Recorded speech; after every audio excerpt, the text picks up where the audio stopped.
किसी ने बड़े कमाल की बात कही है कि जिंदगी की परीक्षा में कभी नंबर नहीं मिलते, इसीलिए जब लोग आपको दिल में जगह दे दें तो समझ लीजिएगा पास हो गए आप। हाय गाइस, मेरा नाम है आरजे कार्तिक। एक छोटी सी कहानी। ये कहानी एक राजा की जिसके पास में बहुत बड़ा साम्राज्य था, बहुत विशाल सेना थी, कहीं कोई कमी नहीं थी। लेकिन राजा बूढ़ा हो चला था। राजा की कभी भी मौत हो सकती थी, बड़ा बीमार रहता था। इस सब के बीच में राजा ने अपने राज्य के लिए अगले उत्तराधिकारी का चुनाव किया और अगला राजा घोषित कर दिया। उसका जो बड़ा बेटा था उसको राजा चुन लिया गया। समस्या ये नहीं थी, समस्या ये थी कि वैद्य जी ने कहा था कि राजा साहब, अब आपके पास में बहुत कम दिन बचे हैं, आप संन्यास ले लीजिए, ये सब छोड़ छाड़ के चले जाइए, जंगलों में तपस्या कीजिए, आखिरी दिनों को ऊपर वाले की भक्ति में लगाइए। पूरी जिंदगी आपने इस राज्य का ख्याल रखा है, अब अपने बच्चों को इसका ख्याल रखने दीजिए। राजा के सामने समस्या थी उसकी 4 रानियां। राजा की 4 रानियां थी। राजा चाहता था कि इनमें से किसी एक के साथ में संन्यास ले लिया जाए। चौथी रानी, जिससे सबसे आखिरी में शादी की थी, जिससे बेइंतहा मोहब्बत थी, नया नया प्यार हुआ था, उसके कक्ष में पहुंचा, उसके राजमहल में पहुंचा और जाकर के बड़ी उम्मीद से कहा कि रानी, मैं अब संन्यास लेना चाहता हूं, क्या आप मेरे साथ में जंगलों में चलने के लिए तैयार हैं? रानी ने साफ साफ मना कर दिया और कहा कि आपको जहां जाना है जाइए, मैं यहीं रहूंगी।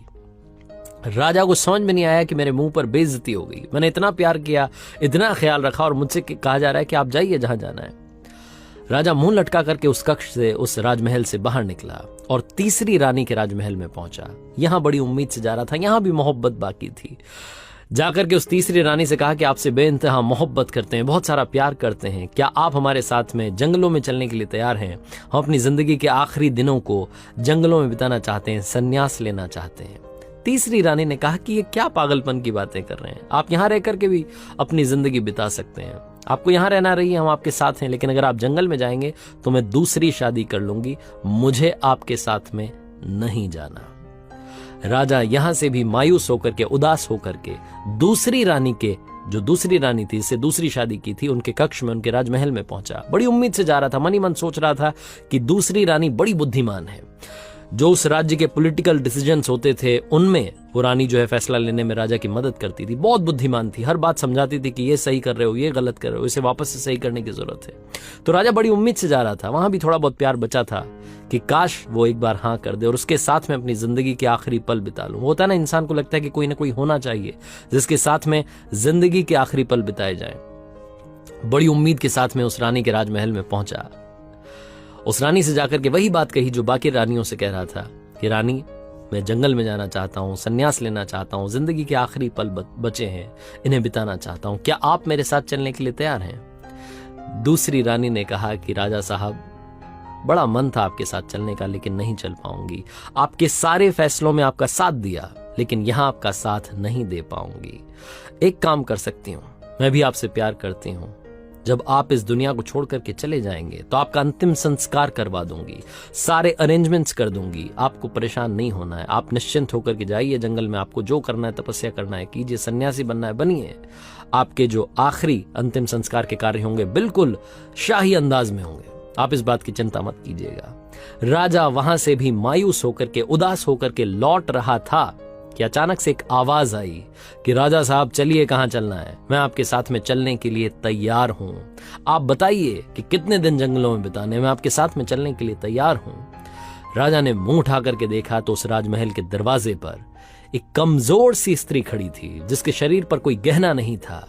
वो थी राजा की पहली पत्नी, राजा की पहली रानी, जिससे सबसे पहली शादी हुई थी, जिससे बेइंतहा मोहब्बत एक वक्त में की थी, लेकिन उसके बाद रानियां आती चली गईं। वो पहली रानी जिसकी केयर करने की जरूरत थी, जिसका ख्याल रखना था, राजा ने बिल्कुल केयर नहीं की। वो कह रही थी कि मैं आपके साथ चलने के लिए तैयार हूं। राजा को मन ही मन बुरा लगने लगा और लगा कि शायद वो जानता था कि ये पहली रानी ही उसका साथ देगी, बाकी की रानियां मना कर देंगी। उस पहली रानी के साथ में सन्यास की तरफ चल पड़ा। ये कहानी राजा और उसकी 4 रानियों की नहीं है, ये कहानी मेरी, आपकी, हम सब की है।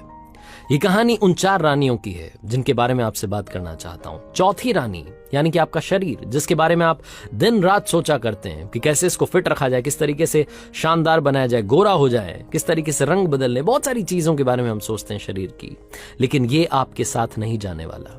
तीसरी चीज, तीसरी रानी जिनके बारे में मैं बात करना चाहता हूं, तीसरी रानी यानी कि वो सारी चीजें, वो मटेरियलिस्टिक चीजें जिनके पीछे हम भागते रहते हैं, लैपटॉप, मोबाइल, कपड़े, घड़ियां, गाड़ियां, मकान, जिनके पीछे हमने पूरी जिंदगी बिता दी। अगर आपको कहानी याद रही तो तीसरी रानी ने कहा था कि मैं दोबारा से शादी करूंगी, रीमैरी, यानी कि ये जो चीजें हैं आप चले जाएंगे तो किसी और की हो जाएंगी, आपके पीछे, आपके साथ नहीं जाने वाली। ये सबको मालूम है, लेकिन फिर भी हम भागते रहते हैं, इनसे भी बेइंतहा मोहब्बत करते हैं। दूसरी रानी जिसने कहा कि मैं आपके साथ में जंगल तो नहीं जाऊंगी लेकिन अंतिम संस्कार जरूर करवा दूंगी। दूसरी रानी यानी कि आपकी फैमिली, आपके फ्रेंड्स, आपके वो लोग जिनसे आप बहुत सारा प्यार करते हैं, अंतिम संस्कार तक, फ्यूनरल तक आपके साथ जाएंगे, आपको जहां दफनाया जा रहा होगा, जलाया जा रहा होगा, वहां तक साथ जाएंगे, लेकिन चाह करके भी आपके साथ इस दुनिया से नहीं जा सकते, बिल्कुल साथ साथ नहीं जा सकते, पॉसिबल ही नहीं है। इसीलिए उसने कहा कि मैं आपके साथ में आपके अंतिम संस्कार तक साथ दूंगी, उसके आगे साथ नहीं दे पाऊंगी। और पहली रानी जिसका आपने बिल्कुल ख्याल नहीं रखा, आपकी सोल, आपकी आत्मा, क्योंकि वो आपको फ्री में मिली थी, इसलिए उसका ख्याल कहां से रखते। इंसान को जो चीज फ्री में मिलती है उसकी हम कभी कद्र नहीं करते। हमारे साथ शुरुआत से आई है और इस सोल की हमने कभी कद्र नहीं की। हम हमेशा इस दुनिया के पीछे भागते रहते हैं, कभी भी सोल से इसको क्या चाहिए, इंटरनल हैप्पीनेस के बारे में कभी भी नहीं सोचते, कभी भी नहीं समझते, हम जानना ही नहीं चाहते। हम हमेशा दूसरी, तीसरी, चौथी रानी के पीछे भाग रहे हैं, पहली रानी को लगातार निग्लेक्ट करते जा रहे हैं। सोचिएगा, ध्यान से सोचिएगा, जिंदगी में जब भी आपको कोई बड़ा डिसीजन लेना होता है, उस डिसीजन को लेने के वक्त आप सबसे ज्यादा खुद की आवाज को सुनते हैं, दिल की आवाज को सुनते हैं, आपकी सोल को सुनते हैं, जो आपका हमेशा